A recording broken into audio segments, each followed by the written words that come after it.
정부가 해외에서 폐 손상과 사망 등 부작용 사례가 잇따라 발생하고 있는 액상형 전자담배에 대해 사용 중단을 강하게 권고했습니다.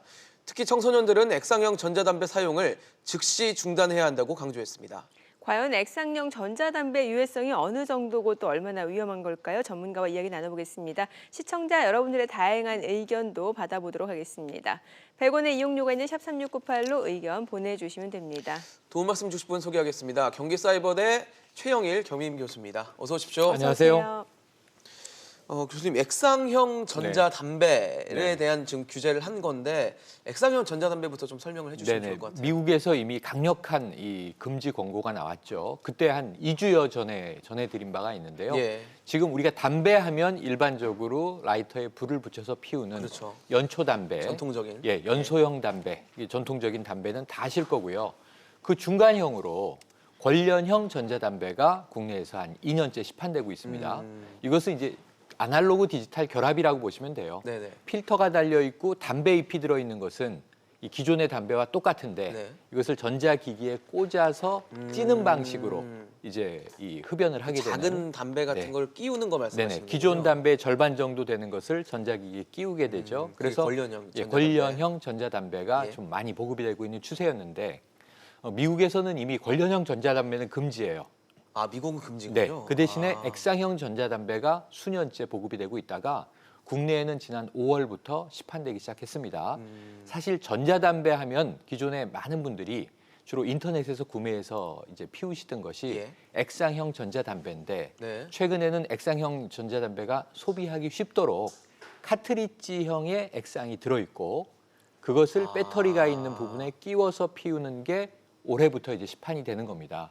미국에서 들어온 게 있고 국내에서 개발한 게 있죠. 네네. 그래서 지금 이제 문제가 되는 액상형 전자담배는 국내에는 올해부터 시판이 된 카트리지 안에 액상, 액체로 돼 있는 물질이 들어있고 네. 그것을 이제 배터리 충전한 기기에 끼워서 아. 흡연을 하게 되는 경우들이 액상형 전자담배라고 보시면 문제가 없습니다. 네. 그러면은 일반적으로 생각하는 그 연초 담배를 피우시는 분들과 네. 비교했을 때 액상형 전자담배를 사용하시는 분들은 얼마나 되나요? 액상형 전자담배가 지금 완전하게 집계가 되지는 않고 있어요. 예. 올 5월부터 시판이 시작됐고 아, 네. 이 매출 집계가 잘 안 잡힙니다. 네. 그래서 지금 업계의 추정을 말씀드리면 전체 연초 담배를 흡연을 하던 우리가 이야기하는 일반 흡연자의 한 15% 이상을 관련형 전자담배가 이제 잠식해가고 있는 것으로 보여져요. 더 속도는 빨라지고 있는데 네. 문제는 전자담배를 피우는 분들의 지금 현재는 약 이제 1.1%, 1.12%로 추정이 됩니다. 지금 그래프에는 이제 숫자로 나오고 있는데요. 네.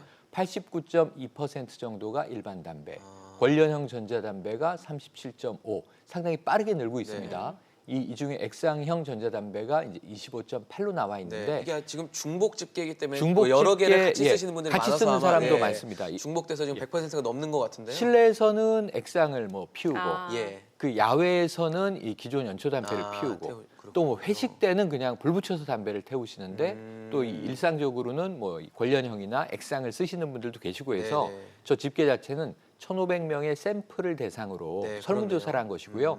전체 매출 기반으로 보면 연초 담배 시장의 약 15% 이상, 앞으로는 20%를 넘을 것으로 보여지는데요. 관련형 전자담배가 빠르게 대체하고 있었다면 그중에 액상형 전자담배는 편리성이 높고 네. 무엇보다 이것을 선호하는 분들은 냄새가 적다는 이유입니다. 아. 그래서 청소년들, 원래는 흡연하면 안 되는 그렇죠. 미성년자들이 액상형을 미국에서도 지금 많이 피워서 지난번에 보시면 18세 이 청소년이 네. 폐질환을 중증 폐질환을 앓는 모습들도 많이 이제 네네. 뉴스를 맞습니다. 통해서 보여졌는데 예. 국내도 그런 현상이 나타나지 않을까 우려되고 있고요. 지금 현재는 올해 시판됐기 때문에 뭐 1.2% 내외라고 말씀드렸지만 사실은 시판 기간을 보면 불과 지금 몇 개월 안 됐거든요. 그러게요. 6개월도 네. 안 되는 상황이니까. 그래서 앞으로는 이제 관련형 전자담배를 대체하거나 연초형 시장의 상당 부분을 잠식할 가능성이 지금 예측이 되고 있는 상황이었습니다.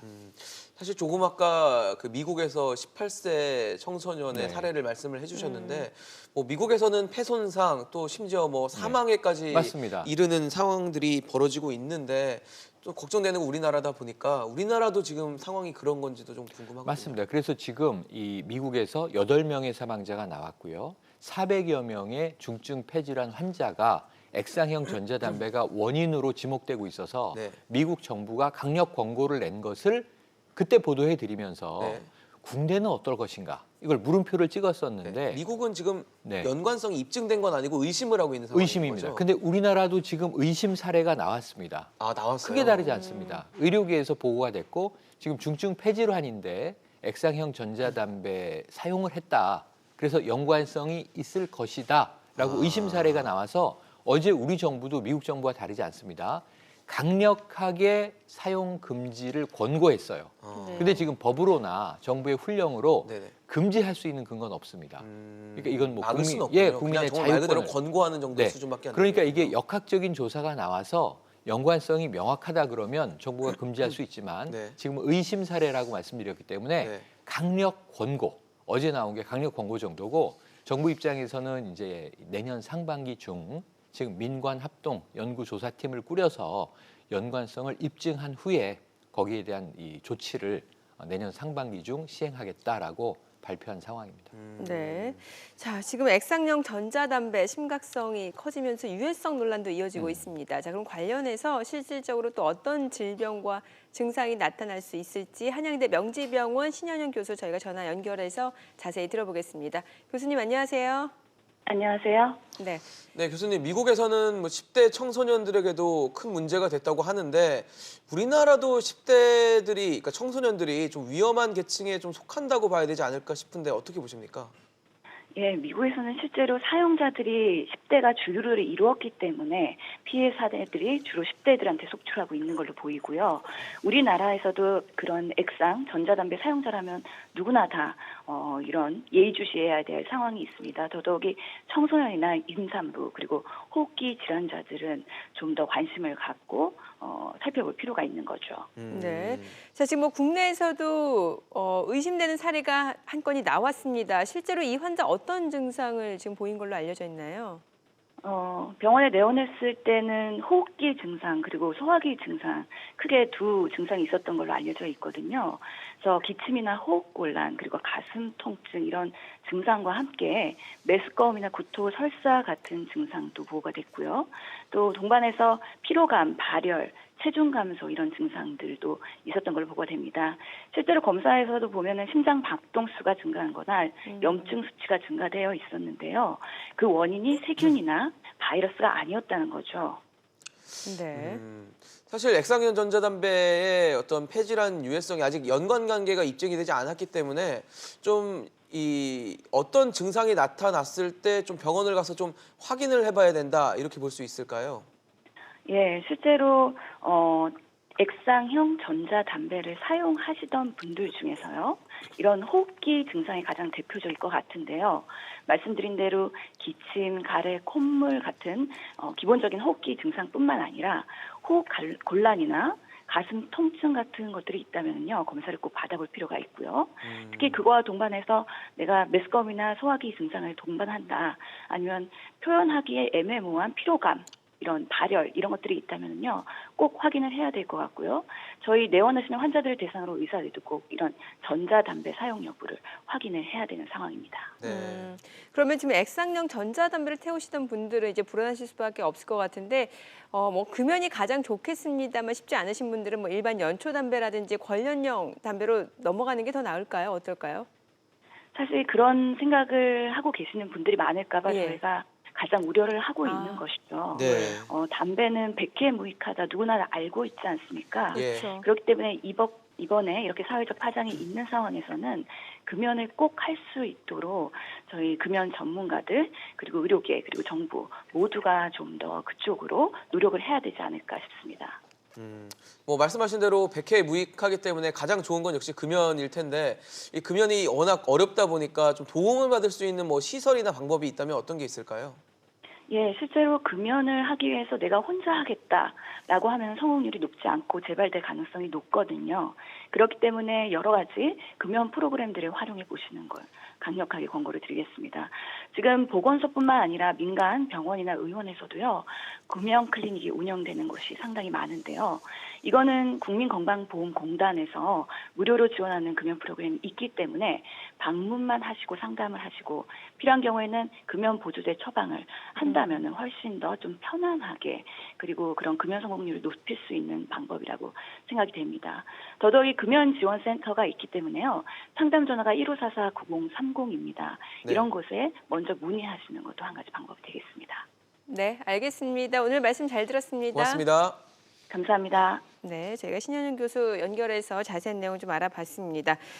지금 앞서 뭐 액상용 전자담배 분명히 유해성 논란이 있고 네네. 뭐 사실 일반 담배도 그렇고 관련용 전자담배도 마찬가지인 것 같은데 왜 연초담배는 간접 흡연이 더 위험하다라고 좀 맞습니다. 알려져 있는데 액상용 전자담배는 어떤가요? 흔히 이렇게 얘기를 하세요. 관련형 전자담배도 네. 냄새가 없으니까 예. 안전한 거다. 이거는 불로 연소시키는 게 아니라 찌는 거기 때문에 네. 연기가 나오지만 이것은 수증기다 이런 얘기를 하고 액상형도 전기로 물질을 전기분해하거든요. 예. 그래서 연무량이라 그러죠. 나오는 연기는 이거 수증기다. 그래서 간접 흡연 그런 얘기 많이 들었던 악영향이 것 같아요. 없다. 이런 네. 얘기를 흡연자들이 주로 하시는데 네, 괜찮다고. 거짓 뉴스입니다. 아. 유해합니다. 유해합니다. 유해하군요. 그런데 문제는 뭐냐면 액상형 전자담배 같은 경우가 예. 담배로 법적 규정이 지금 안 돼 있어요. 담배로 예. 규정 자체가 안 돼 이게 있군요. 담배의 규정이 있는데 예를 들면 이게 우리가 아는 담배 닙이라고 네네. 그러지 않습니까? 그 줄기, 뿌리 이런 것들 또는 니코틴 성분 예. 이런 게 들어간 건 다 담배인데 네. 우리가 심지어 뭐 전자담배, 액상형 전자담배, 관련형 전자담배 그리고 담배 있어요? 이렇게 물어보는데 법적으로 이것을 좀 비껴나 있기 때문에 네. 액상형 전자담배 경우에는 이 규제할 법적 근거도 좀 취약해요. 아. 이걸 강화해야 한다. 지금 이제 국회에서는 입법 이제 발의 변경하겠다. 예. 예정돼 있고요. 정부도 여기에 대해서 강력하게 담배의 범위를 니코틴 물질 혹은 니코틴이 아니라 하더라도 담배 성분이 들어있거나 태우는 방식이 유사하면 다른 물질을 태우더라도 이 문제 삼겠다라고 하는 거예요. 이건 좀 강화되는 게 필요합니다. 미국의 경우에는 이 액상이 아까 카트리지형만 올해 5월부터 시판된 걸 말씀드렸지만 예, 예. 그 이전에 전자담배는 다 액상형 전자담배였죠. 아. 거리에 있는 전자담배 샵이라든가 네네. 인터넷 구매하는 게 두꺼운 배터리 부분과 카트리지에 과거엔 스포이드로 액상을 또 직접 넣고 그런 향을 방식이었군요. 블렌딩하는 분들도 많이 계셨는데 미국에서는 여기다가 향정신성 의약품이나 대마 성분을 넣은 거예요. 이걸 청소년들이 많이 피우다 보니까 그렇다면 일반 정품으로 나온 액상은 괜찮고 혹시 뭔가 섞으면 문제가 된 것 아닌가 이런 추정도 있는데 아니고요. 네. 액상형 전자담배는 모두 다 위험하다. 간접 흡연 효과도 분명히 있다. 그래서 이것을 흡연구역에서 안 피우는 분들도 계셔서 분쟁이 가끔 생기는데 그렇군요. 이거 다 흡연이고요. 간접 흡연에 대한 이 악영향 다 고려하셔야 되고요. 여기에 대해서는 정부가 법적 근거를 계속 강화해 나가고 있는 과정이다. 이렇게 이해하시는 게 좋을 것 같습니다. 사실 이번에 정부가 한 게 이제 권고잖아요. 뭐 권고입니다. 강력히라는 표현을 쓰긴 했지만 네. 어쨌든 권고 방식이기 때문에 그렇죠. 일각에서는 아예 판매를 미국처럼 네. 금지를 해서 문제를 사전에 좀 뿌리 뽑아야 된다라는 네. 얘기도 있는 것 같은데 이건 어떻게 보십니까? 그게 일리가 있는 이야기인데 아까 말씀드린 대로 의심 사례만 가지고 법적 조치를 바로 시행하기에는 지금 다른 연관 산업과의 복잡한 이해관계도 있고 그렇겠죠. 그리고 또 다른 쪽에서도 자 지금 의학적으로 확증되지 않았는데 법으로 금지하면 다른 경우는 왜 안 해주십니까? 이게 계속 이제 형평성이나 이런 것들도 있으니까. 파장이 복잡해질 수 있으니까 법적 근거는 항상 명확한 이제 원인과 근거를 확인해야 되는 그렇네요. 거기 때문에 정부가 할 일은 의학적으로 규명하는 겁니다. 빠르게. 연관성을. 네네. 그래서 내년 상반기라고 아까 이제 정부 방침을 말씀드렸는데 정부 입장에서 근거만 나오면 권고가 아니고 이제 금지, 법적 금지를 이제 혹은 뭐 시행령을 통한 금지를 추진할 준비를 지금 하고 있는 상황이에요. 네. 그래서 의학적으로 지금 어떤 작업이 이루어지고 있냐면 의사분들에게 네네. 자, 이 폐질환 환자가 찾아오면 액상 전자담배를 혹시 사용한 분인지에 대한 전력을 물어달라. 왜냐하면 입증이 뭐겠습니까? 통계적 입증을 해야 되거든요. 그렇죠. 그러니까 통계 데이터가 있어야 되는데 이것은 병원에서 제공해야 된단 말이에요. 근데 이것도 의사들에게 꼭 반드시 이 액상형 전자담배를 사용했는지를 폐질환자에게 물어보라. 의무화하기는 어려워요. 지금은 그걸 좀 확인해달라고 권고하는 요청 정도인데 정도 하는 수준이네요. 의료기관들의 협조가 상당히 절실한 이 초기적인 상황입니다. 여기서 데이터가 모아지면 네네. 아마 역학적인 근거를 분석해낼 수 있을 것으로 보입니다. 그거 외에 따로 뭐 연구나 실험을 통해서 연관성을 입증하려는 네네. 노력들은 없는 있습니다. 상황인가요? 이제 통계적인 측면은 지금 현재 현장 의료기관에 이런 데이터들을 좀 모아서 네. 정부의 보건당국으로 보고해 주십시오라는 권고를 낸 거고 아까 말씀드린 대로 민관에서 의료 전문가들로 연구팀을 구성해서 그 팀에서 네네 하는 거군요. 연구팀에서 이제 이 물질들을 분석을 해야죠. 그리고 이 인간의 이제 임상적인 그렇죠. 인체와의 실험들이 예, 필요하겠죠. 영향력을 해야 되겠죠. 여기는 아마 동물 임상 실험도 하고 또 사람들에 대한 임상 실험도 할 텐데 제일 중요한 것은 의료진들이 현장에서 폐질환자들이 액상담배를 사용한 경험이 있는지를 보고받게 되면 네. 조금 더 연구의 속도를 빠르게 할 수 있고 명확한 근거를 낼 수 있거든요. 그래서 이 현장과 연구팀 간의 공조하에 지금 정부가 이제 내년 상반기 중 확정 발표하겠다고 했기 때문에 네. 사실은 시간이 많지 않습니다. 그러네요. 한 3개월에서 6개월 네. 이 정도의 이제 역학적인 의료 연구를 할 수 있는 시간이 주어져 있습니다. 네. 또 일각에서는 이런 얘기도 나오는 것 같아요. 담배에 세금이 좀 많이 붙다 보니까 네네. 이 앞서서 액상용 전자담배는 이제 담배로 분류되지 맞습니다. 않는다라고 맞습니다. 하셨으니까 네. 이 액상용 전자담배 사용을 강력하게 좀 중단할 것을 권고하게 되면은 연초담배라든지 네네네. 이쪽으로 옮겨가서 세금을 많이 거두려는 세수를 확보할 수 있는 꼼수 꼼수 아니냐? 이런 요즘 얘기가 계속 감소가 좀 음모론이죠. 일어나고 있다 음모론. 보니까 예. 네. 그런 음모론도 나올 가까울 수 수도 있습니다. 있겠죠. 예. 왜냐하면 항상 우리 국민들은 정부를 의심하고 있기 때문에 네. 그 세금 거두려는 이제 예, 예. 작전 의도 아니냐. 네, 이렇게 네. 볼 수 있는데 지금 정부의 입장은 그렇지 않아요. 왜냐하면 아까 말씀하신 대로 강력 권고 안에 예. 자 액상 전자담배를 피우다가 이거 위험하다고 하니까 그럼 관련형으로 다시 가거나 아니면 아예 연초담배로 가는 게 더 낫겠네. 유해한 건 다 알지만 액상형은 폐질환에 상당히 심각한 손상을 줄 수 있고 미국에서 사망자도 나왔고 국내 의심 사례도 나왔고 그럼 기존에 피던 대로 피자 이거 안 된다는 겁니다. 특히 정부가 네. 이 엄금하고 있는 권고에는 첫째 임산부 아주 위험하고요. 네. 청소년 위험하고요. 특히 호흡기 호흡기 질환자 질환이 있는 매우 분들. 위험한데 네. 이 질환이 아닌 해당자가 아닌 일반인이라 하더라도 지금 액상형 전자담배를 피우다가 기존의 연초담배로 돌아가는 경우에 더 위험할 수 있다. 이 기회에 금연을 하라는 게 정부의 권고예요. 네, 그러니까 너무 정부의 이상적이지 않나 싶긴 한데요. 그러니까 정부의 권고는 세금 내고 싶지 않으시면 금연이 좋습니다. 네. 세금 안 예, 내니까. 이 음모론에 이 근거를 한다면 그럼 정부의 의도라고 생각되는 꼼수를 따라가지 마시고 네. 끊어버리시면 됩니다. 왜냐하면 지금 정부는 이 담배세 내지 마세요가 모토다라고 이해하시면 돼요. 담배세 안 걷어도 좋으니까 네. 안 피우시는 게 제일 말씀하신 좋습니다. 대로 음모론이겠네요. 네, 이걸 명심해 주시는 게 좋을 것 같습니다. 네. 알겠습니다. 지금까지 최영일 겸임교수와 얘기 나눠봤습니다. 말씀 감사합니다. 잘 고맙습니다. 들었습니다.